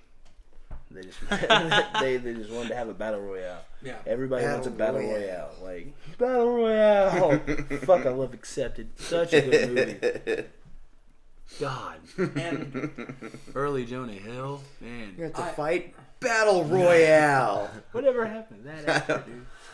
I'm trying my wine. And like, I get that Dragon Ball is just a fun, lighthearted adventure. But don't sell me on the idea of this being some like game-breaking, world-changing, all the universes are going to get destroyed, kind of thing, and it just all turn around to be nothing at the end. I know things always work out in Dragon Ball, but there's usually some kind of something has to be lost. Something has to be lost. There has to be something there to some get sacrifice. Right. Underlying. Akira Toriyama's pretty good about leaving things unclarified and having underlying reasons why he words things. Mm-hmm. 17 wish for all the universes that were erased to be brought back. So if the new Super Saiyan or the new Saiyan that Goku's fighting could come from the other 4, like the original 16. That's possible. Because 17 was brought back to life. Right. They didn't fucking mention it. Right. I think that the arc itself just should have been Zeno wants to see all universes fight, and if you don't participate, he destroys your universe. That's it. That's what the manga brought to the table was I'm going to destroy them anyway. Right. But this gives you an opportunity to survive. Not, what, let's do this, and these are the consequences. I say they mentioned that in the anime. I say take the survival part out of it, except for do this or I'm going to destroy you, but then just make it a fucking battle royale where there's, just everyone has to participate, but there's not, or a bracket, whatever, but there's not that, thing looming over it the entire time of, ooh, who's going to get destroyed? Oh, fuck. Yeah. And then all of that fucking tension is just... That's my... Right. And then, But then why is Frieza involved? We wouldn't necessarily have... I like that. That was a good end shot. Fucking Dear Emperor Has Returned. Oh, yeah. Oh, yeah. Slick, dude. That was so good. And I'm glad they have that, because if we get another show after the movie... And we are. Yeah. I don't know that for certain, but... Phrasing, boom. Well, I mean, every... Dragon Ball knew was going to go into Z, but Z and GT both ended with that same open-ended till the next time Goku. Yeah, right. That doesn't mean we're going to get one. They did that after. They did that for the Cell episode too, or after Cell. They right before they went to the adult Gohan phase, or technically really teenage Gohan.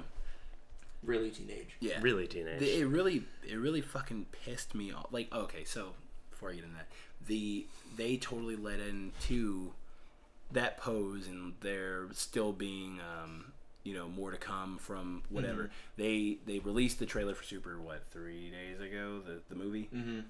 And then they showed the episode last night, and then Vegeta specifically says a Saiyan has no limits, which, like I said, was a tagline for the trailer. And then the idea is Earth has Goku. That was very vague, but they totally led into the fact that there was going to be more following. Everybody's already aware of it. I've announced it. It's everywhere. You know that you're getting a movie, but just the way they worded it at the end, it definitely seemed like you're going to get more after this. After a quick break, we're going to get back to it. It was something along those lines. Right. Yeah. I hope it's not Super. I hope it's a new show. And leave the goddamn movie to itself. Don't make that into an arc. Yeah, don't make it into an arc. If it's going to be an arc... Make it a fucking arc. Make it an arc. But if it's going to be a movie that is part of an arc, pick up after that. Yeah. Exactly. Don't fucking... Don't repackage your same... Oh, well, here's all... We couldn't fit it all in 2 hours, so here's an extra, fucking... 4 hours of your life because we missed some minute details. No. No. Captain Ginyu coming back was pretty good, though. I mean, that was solid. Absolutely. I mean, I think the movies shouldn't exist in those cases. No, yeah, you shouldn't have done it. But, it was... I feel like they did that really just to gauge hype. Yeah. Absolutely. And, well, DBZA did the hard work of building hype, but also to build hype to get Dragon Ball Z back in the public consciousness too. Yeah. I was really disappointed whenever the Grand Priest said Zeno knew this would happen. Yeah. Oh my God, that is such an ass pull. I was fine with it. Dude, I liked it. First off, dude didn't even really believe that from Zeno? Did he really? Absolutely. Yeah. No, 100%. I believe it 100% because he knows everything. I feel like it was. I believe it from an omniscient being. Yes. But I also think that it's a dick move. It absolutely is. It doesn't add anything to the story. It absolutely does not. Having had him it's a big old show of power. What he wants is kindness. Okay. He loves friends, just the same as Goku and them, and he didn't want everybody to be destroyed. Right, but why even have that on the table then? It's gonna be stupid. If you're gonna be an omnibenevolent because you're a dick. He's a child. He's still a kid. It's absolutely just a child. Which is why the wisdom of it doesn't make sense to me from Zeno. He's a child. He's a child. He's not. But he's good natured, but maybe Grand Priest had a hand in there too. No, I think that's complete fucking horseshit. So what are all my kids gonna do if all these universes are gone? I'm not hanging out with them. You just delete them. And the whole reason for the tournament was because Zeno didn't want the other universes to be there. Responsibility of dealing with the universes. There were too many. What he said was that the universes in the manga. He said the universes were too weak. They weren't out of the 12, these 8 were the lowest tier, and I don't want since these gods of destruction aren't doing their jobs right, get rid of them. Right. That's fine. But if that's going to be your aspect on it, don't fucking lie to me. Which is exactly why it's an ass pull for him to be like, I want to save everybody. Oh my God. I totally. I mean, I want to get rid of everything, but I completely anticipate that somebody is going to use these Super Dragon Balls to wish for that. And if they don't, I'm going to destroy everything. Bitch! Yeah. Those are my dad's cards. You got to pick him up before he gets home. Yeah. It's fucked up. You do not lead in like that. Fucking brat. Absolutely. He's a spoiled fucking brat. And he's a clone of himself. You know, there's weird sex stuff what's worse than one Zeno? What should have happened, me and Nolan were fucking talking about this, what should have happened with that goddamn wish was 17 should have wished back all the universes promised to be restored. But did he know any of the universes promised to be restored? No, he didn't know that Vegeta had promised. He wasn't forced to just think about it by himself too. He was still capable of communicating. Yeah, he did. Right, that's what I'm saying. Other than a good eye contact with Goku. What I'm saying is that he could have been like, "Hey guys, what should I wish for?" And they'd be like, "Hey, we promise all this shit." That's why I would say and he can say he overheard something. Right? It's fucking Dragon Ball. Right. But making a big deal out of something like that. He's a robot. The whole reason for the wish was he looked at Goku, and when he looked at and then the whole Android 18 thing, you guys you're not so different, you and 17. You guys, you looked at him and you're like, what would Goku do? Alright, you would ask him what he would do. You looked at him and you're like, that seems like the Goku thing to do. You're trying to be more human in your movement or in your judgments, and so you do the human thing to do, which is a Saiyan thing to do, and wish back all the universes. Even Goku was just I don't even think Goku would have wished it back. No. I think Goku would have just asked wished Zeno Jiren back. Just wished Jiren back. And been like, oh, you ready? Can I have Jiren some more? Can I get Jiren back at full power, here's please? a sensu bean. Let's go. You ready? He would have just wished for the sensu bean. He would have a sensu bean casserole. He's like, Goku's like, I'm hungry. I want a full big ass meal. He could have just asked Zeno. Zeno would be like, okay, Goku, whatever you want. Yeah. At this point, that's exactly how it seems. Zeno is the fucking Nux. That was cute. That was adorable, but it was they left so many. First off, Jiren thinks Goku wished him back. Kappa thinks Vegeta wished him back. I still don't know. I've never seen the guy who created the Super Dragon Balls. Pretty interested in that. You finally give me how the Namekian Dragon Balls were made. Right. Oh, they were chipped off of these giant planets. And then we made these little orbs out of them. But then you're like, but there's a god or a guy who was named the Dragon God who made all these. Mm-hmm. Okay, give me a little something about that, please. Yeah. And then you have these people thinking all these wishes. You get the fucking little end scene of it's everything, they're having a party at Hercules' house and Pan 17 punches Vegeta. Yeah, and 17's on a yacht and everything worked out for everybody. except for Planet Sedal, you never get to see that. And either you're going to get it in an arc or we're going to get it in a new show. And I want to fucking see it. Yeah, same. Simple and plain. Like, you're going to fucking feed me this information for so long. Okay. What I want out of a follow-up to Super is go beyond the end of Z, most importantly to me. Yeah. Like, I hate... GT. Well, I mean, GT is fucking... I enjoy GT almost as much as I do Super. There's some awful GT, but there's some really, really good GT. If you just tune out... if you tune out everything before Baby... Yeah. Okay. It's alright. Yeah. You know what I mean? Like, all the fucking... 17's a little rough, but it's short. They did it there, too. Yeah, 17 was a little rough, but the idea was good, but the... And Piccolo's fucking sacrifice and sad. Staying in hell, yeah. But no, like, in GT, they were like, oh, we've collected all the black Dragon Balls. Everything's good again. Instantly not. Yeah. Like, instantly fucking not. Right. They were like, oh, yeah, well, sorry, it didn't fucking matter in the long run. Like, everything you did was fucking worthless, and we just wasted all your time. Go fuck yourself. But... Classic. Sorry, I Pan. hate that that's now classic Dragon Ball. It is. Go beyond the end. It's what the Dragon Ball's made for, man. End of Z. Retcon everything. Let me see and Universe... panties. Let me see Universe 6. And... What else? There's something else that you mentioned. Explore the Super Dragon Balls more. Yeah. And I expected it to be the bookend of Super, but I need my Goku and Beerus rematch. Oh, absolutely. Yeah. Like, it's completely... I thought that was also, like Beerus is such a sweetheart. But for bringing Frieza back to life, he was like, you did well, kid. Right. He tossed him. And then they look back at Beerus and he, like, looks away because he's what are you like... talking about? Yeah. He like, no, I have feelings... Thanks, Mean Jersey. Thanks, Mean Joe Green. I appreciate the life. And, like, so I would like to see what Frieza's up to. I would like to see Frieza as a de facto god of destruction whenever Beerus is asleep. Beerus is just like, you know what? Power's on you, bro. Yeah. You can do it. Do your thing. That would be awesome. That would be super awesome for them to, like, for Frieza to have had that overwhelming sense of, like,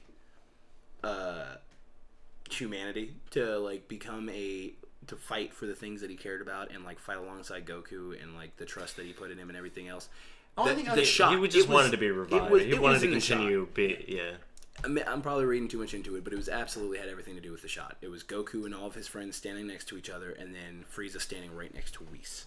Mm-hmm. Yeah. And it was almost like Frieza is destined to become the next god of destruction. Yeah, and I'm okay with that. I am absolutely okay with that because, like, if he's had this sense of humanity, because he had it, even though he said, I just want the revive. Yeah, Vegeta also didn't like anybody either. See, you know I don't. But Frieza's not the same as. No, but they can't bring him in like a fucking Z fighter. They can't do what they've done. And they shouldn't. But like, give him that sense of. Beerus ends up dying. A god of destruction takes over. I went to that. A god of destruction shouldn't be pure evil, but I don't think that Frieza is pure evil. But they don't have to be a good guy. No, they don't have to be a good person at all. Just look at Bozo. He absolutely was not a good guy. They just have to do their job, and I could imagine Frieza doing a very, very good job at maintaining order in the universe. I just remembered, Ciampa is a fucking dick. Because the last thing he says is, I'm not going to thank you. Yeah! He's like, fuck you, bro. Like, they had a moment before he disappeared. Ciampa thinks Beerus did it. He gave him the finger. Yeah, but Ciampa smiled at him.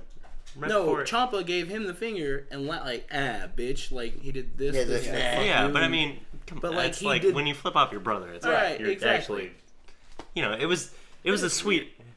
I'm sorry, that's weird that they're like brothers in twin universes. I was thinking about that too because who's their parent if they came from separate universes? One's from one universe, the other's from the other universe. Do you think that they? But how are they brothers then? Who are their parents? No, I meant like mom from universe 6, dad from universe 7. Well, that just raises more questions. And then they have sex with each other, and then they split, and then one goes with Universe 6, one goes with Universe 7. That is some strange inter-universal divorce court that and, I do not want to... Well, because there was a... Just imagine the child support. There was a Dragon Ball story about how, like, when Goku went to Snake Way, I don't know if it was Snake Way explicitly, but like Goku was in outer space training on whenever he flew off with Shenron. He ended up meeting a woman that basically did exactly what the snake woman did, the snake lady, and like, but she raped him and like had Goku's baby, and so like the baby was born part God, part Super Saiyan, and was like born Super Saiyan 5 already, which obviously is stupid, but like that, that's also how. I don't know where I got this fucking information from. I could not cite a source if I wanted to, but for like years now, I've known that Frieza is, and they say it in Xenoverse, is that he's nothing like the rest of his race. He's actually like a freak, is what they referenced him as. Remember that, like that other Frieza guy? Because he looks very different from even. Like, from his dad, from even from Cooler, he looks different. And the reason being is because his mom was a god or some sort of higher being. It was said by Akira Toriyama that Frieza was born from cold alone, implying the females of their race don't exist. Okay, that makes sense. Okay. That's what. Oh wait, you don't get to pick. Yeah, no. They're asexual. Yeah, you're either like Frieza race or you're Frieza race. Yeah. Which kind of makes sense with the Frieza gender one thing. Yeah, because like which I still sometimes accidentally refer to Frieza as a she. Yeah, no, absolutely. But for the Frieza god, Frieza and the Frieza race and the Namekian race are the only like in Xenoverse. In Xenoverse, like they reproduce asexually, so I should have known that. But I don't know. I guess that was something like maybe I had heard like growing up or something that. I've heard it from you, and I've heard it from other people too. But I guess they've never taken their time at some point, which he could have said the other thing 5 years ago and then fucking changed his mind. Right. Yeah. But no, it's just those are the things that I would like to see in anything that they do after this. Because apparently they've got another show coming out, not necessarily specifically Dragon Ball, but like another show the voice actors are going to do. But I would like to see clarification on Planet Salad. I'd like to see or Sadal, damn Salad, damn it. And I'd like to see the Dragon God. I'd like to see more about what Frieza's up to, and I'd like to see if if this tournament had any effect on him. Because I don't know, he had character development, and even though I hate to admit it, he totally did. Like, no, I don't hate to admit it. I don't want it to make him a good guy. I just want to make him more fleshed out. That's what I want. That's exactly what I want, and that's why I say God of Destruction would be on par with his character. Because even if he's not necessarily the God of Destruction, if we just clarify that like he has let somebody control his army and is now training with Whis to become the next God of Destruction, and like has the potential to do so, but just has to like wait till like Beerus dies or fight Beerus and kill him or whatever else it is. I think I would like what I originally said because Beerus doesn't like to do it. Beerus would rather just stay on Earth and eat and just sleep. Yeah. So it's like, if you really need my help, call me. Otherwise, let Frieza handle it. He's strong enough. He can fucking take care of it. Like, pretty much everybody on Earth is strong enough to be a fucking God of Destruction. Like compared to... And what the fuck about Yamcha, man? I want to see him get butthurt. I want to see, like, when are we going to the tournament, guys? Right. Like, I really wanted that moment. He's just still waiting in his house for him. Yeah. That could have easily been a fucking 2-second fucking clip at the end, a little montage at the end. They were gone for 30 minutes. Like, they were gone for 30 goddamn minutes. Oh, well, we're going to be late. Yeah, he's like, come on, guys, hurry up. If we're going to focus I thought they said 12:30. Right. Maybe if we're going to focus on Saiyan legends and lore in this new movie, we might see Sadal in that. That might be part of it. Things like that, like if we're sticking to whatever the movie's going to be and like going to Sadal, I'd honestly like to see those, if they're done well, in movies where you just cut out the bullshit and you just have an hour and a half of just a focused story on Vegeta on this planet and blah blah blah blah blah and whatever things they do. Oh, well, I want you to meet our king because he's a lot like you. He's a kind-hearted individual. And like when you say that and you have opposite dimension or opposite universe Vegeta, it's still gonna be Vegeta. What if it's Goku? Oh, that'd be so funny. If like in opposite world, like Goku was like Bardock was actually the king, and like Goku ended up becoming like the prince, or ended up becoming the new king after Bardock's death. Oh, that'd be hilarious. I wonder what well, they said the king's name, didn't they? Because Vegeta is a title. I don't know that they said his name They may have. I know you Google, man. Yeah. Wait, Vegeta is a title? Vegeta is the name, the planet. Me and my son. Me, my planet, or your son. So his name wouldn't be Goku. His name would be Sadal. Yeah, King Sadala. Yeah. Okay, so you and all of my firstborn and my firstborn and my firstborn. Yeah. So yeah, his name would probably end up being Sadal. But that would be fucking hilarious, dude. I would love that. Like just the icing on the cake. I want to raise. Oh damn. How long? I don't know. Not too long. Still want to say that though. Like that would be the icing on the Vegeta cake. Is like he fucking finally gets a student. Did you delete the stuff off the card? I don't think so. He finally gets a goddamn student. Yeah, we're out of time. Well, sorry guys, we're out of time. Well, hold on. I got the stuff off the card.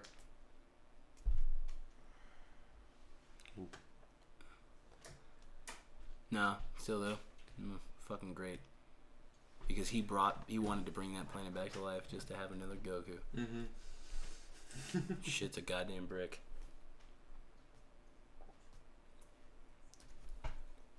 Bricks of shit. Bricks of shit. Shit's a brick. Bricks of shit. No. Brexit. You beat me to it. Damn it. So did Britain. Yep. So did Britain. Which, how ostentatious of Britain to refer to itself as great. Yeah, right? I mean, really, who do you think you are? Including all the islands. But, you know. Britain doesn't own any islands. Britain wants all the islands. Nah, Britain doesn't own anything. Oh, damn. 15 hours ago, Donald Glover and FX part ways with animated Deadpool TV series. Yep. What? Garbage. Yep. Why? Motherfuckers. Probably just too much fucking effort, because now that FX is part of Fox and Fox is owned by Disney probably said no, we're not using our superheroes or using any more. Like Deadpool's already got a theatrical thing. We don't need to put any more out there. Doesn't make sense. Due to creative differences. Okay. Yeah. But it just basically, you can keep your R-rated Deadpool movie, but we don't need our comic book shows need to be marketed to kids, kind of thing, probably. Yeah, absolutely. Fuck you, God. It was themed. It was billed as an adult-themed action comedy. Yeah. That would air on FXX. Oh, what? Like a Deadpool show? Yeah. It was gonna be animated by the guys who did Archer. It was gonna be fucking fantastic. I love that's weird is that I hated Frisky Dingo for the longest time, and then Archer came out, and I really didn't get into Archer, and then I got really heavy into Archer. Right. And then I went back and watched Frisky Dingo, and I had so much more of an appreciation. Do you think he's dead? Archer? No. Yeah. Yes, 100%. Yeah. Same. Because at the end of Archer Noir, he said Lana had gotten shot.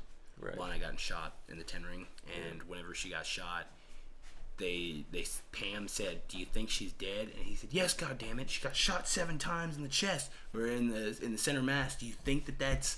Do you think anybody could live through that?" And then they cut, and it was over. And now, these past 3 seasons have all been in different timelines. So either just the one, Archer Noir. Right, but this next one is him and Danger Island.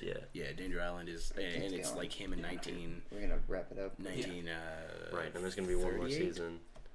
Yeah, because they're signed on until season 10. But I think that they need to clarify on what happened to Archer if they're gonna if they're gonna have that show keep on going. Like, you can't run a show. Well, all good things must come to an end. Unless you're Dragon Ball and you say fuck being good anymore, let's just keep this fucking train going as long as there's money in it. Oh man, people will watch a train wreck. Oh yeah. We did. We did. Yeah. We all did. Yeah. We made a fucking podcast about it. We made it our job to sit around every Saturday and enjoy it. I mean, not explicitly enjoy it. I reserve the right to not enjoy it. Yeah. But I did a lot of the time. The animation, the moments, the nostalgia. We wouldn't be watching and talking about it if we didn't love it at its core. Yeah. But there's still a lot of times that it was you can suffering love a person. to get through. You can love a person but not like them. He's absolutely capable of doing that. Oh, But it's the reason we don't smile anymore. Yes, it is. Absolutely. For now, it would seem that this is the end of our journey with Dragon Ball. So things are going to be changing quite a bit here on the show in the next couple of weeks. We'll take a couple weeks off, and then we'll hit you guys whenever RVB starts season 16. We're going to be moving to Wednesdays, but catch Couch Lock next Tuesday and Friday, and catch the season finale of Does It Science this Thursday, and the next Thursday premiere of Aaron's new show, You've Got to Hear This. And I thought this was Does It Science. Wait, what is this? Production makes no sense anymore. Does it nonsense? Fandom science. And sense. And Trademarked. Stay in good company, everybody. Trademark? Have a good night. See you in a couple weeks. What if they watch it in the morning? Oh yeah, no, it's totally trademarked. Oh yeah. That's what I asked. I was about to write TM on there. Didn't realize. That's what I was asking. There. Bye.